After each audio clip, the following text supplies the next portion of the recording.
Dans quel état, en fait, est le réseau ferroviaire dans la région Provence-Alpes-Côte d'Azur? Le réseau est sûr, oui, c'est certain. Et quand nous avons des doutes ou quand nous avons des inquiétudes, nous prenons des mesures de circulation.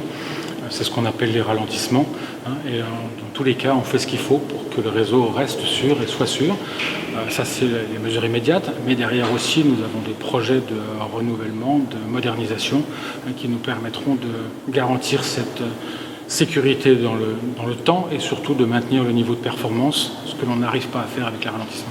Les priorités de SNCF Réseau, c'est la maintenance, c'est la modernisation et puis derrière, c'est le développement. Donc très nettement, les priorités sont autour de ce qui est de la sécurité. Est-ce que l'utilisation aujourd'hui du réseau ferré, que ce soit pour les marchandises mais surtout pour les voyageurs, est en progression dans la région? Alors la progression a été énorme sur les 10 dernières années, avec une progression en termes de voyageurs, mais surtout une progression au nombre de trains mis à disposition. Ça a conduit à la saturation des réseaux et à, dans certains cas, les difficultés qu'on peut avoir sur la régularité, en particulier dans le cas d'aléas. Aujourd'hui, une des priorités dans les déplacements, c'est Marseille-Aix. Or, apparemment, ça va aller un petit peu plus vite pour avoir plus de trains entre Marseille et Aix-en-Provence. Alors, c'est un projet phare du CPER avec une échéance de réalisation pour la fin de l'année 2021.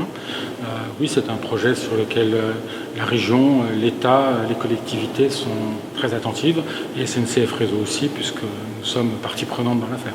Merci.